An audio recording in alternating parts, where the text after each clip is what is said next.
Hi there, I'm Damien. Today I want to share some ideas about a particular IELTS speaking card. Today's card is: describe a tourist attraction that very few people visit but you think is interesting. You should address the following points: where the place is, what people can see there, why only few people visit there, and why you think it is interesting. So as usual, let's discuss a few ideas. Number one, a remote Scottish castle ruins. A little known ancient castle ruins hidden deep in the Scottish Highlands, where visitors can explore the remains of the castle walls, the overgrown gardens, and the stunning views of the surrounding mountains and lochs.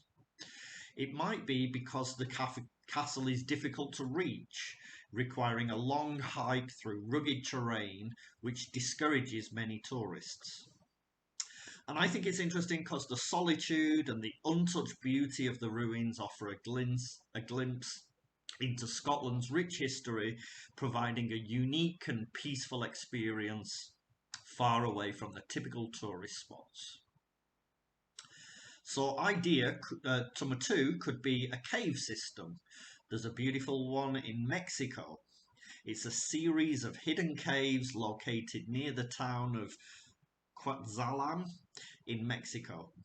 Inside the caves, visitors can find stunning stalactites and underground rivers and ancient cave paintings. The problem is the caves are off the beaten path, with little signage or promotion, making them only really known to local explorers. And I think these places are interesting for the natural beauty, the historical significance of the cave, and that makes it a fascinating destination for those interested in both nature and history, and offering a sense of adventure and discovery. And then idea number three may be something like the Val d'Isens in Switzerland. It's a hidden valley in the Swiss Alps, often overlooked by tourists in favour of the more famous Swiss destinations. In this place you can see traditional Swiss villages with breathtaking mountain landscapes and of course untouched nature. I think it's often overshadowed by nearby more popular tourist spots like Zermatt or the Matterhorn.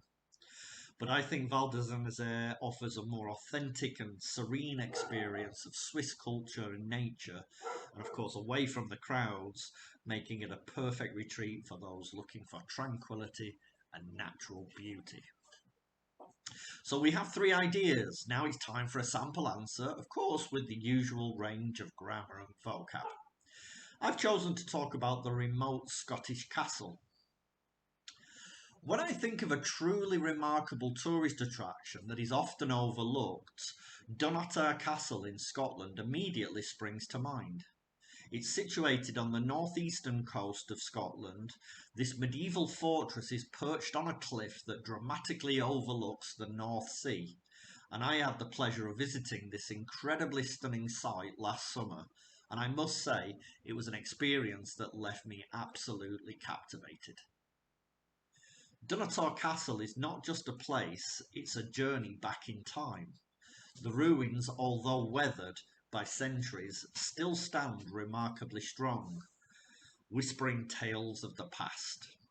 As you explore the towers and the dungeons, it's easy to imagine the lives of those who once called this fortress home. What makes this castle even more enchanting is its relative obscurity. Unlike Edinburgh Castle, which draws hordes of tourists, Dunnottar remains a hidden gem, rarely visited by large crowds. This means you can truly immerse yourself in the history and the breathtaking scenery without the usual distractions. One of the reasons so few people visit Dunnottar is its remote location. It's quite a trek from the major cities and not exactly on the typical tourist trail. However, I believe this adds to its charm. The journey to get there, winding through the picturesque Scottish landscape, only heightens the sense of adventure. When you finally arrive, the sight of the castle standing proudly against the backdrop of the sea is utterly awe-inspiring. I find Dunatar Castle incredibly interesting because it offers something that popular tourist attraction spots cannot: peace, solitude, and a deep connection with history.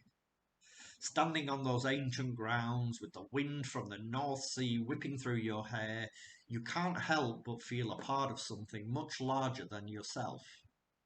The experience is a far cry from the bustling tourist spots, and it made me feel on cloud nine.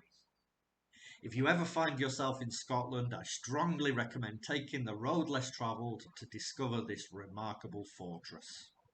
Thank you. So there we go. We have a 2-minute speech that includes a decent range of grammar and vocab that should allow for a high band score. The grammar and vocabulary will be listed in the transcript of the video, and also I've included the part 3 questions on the transcript as well.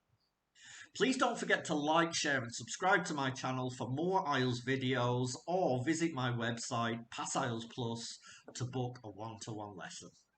Hope to see you soon. Thank you. Goodbye.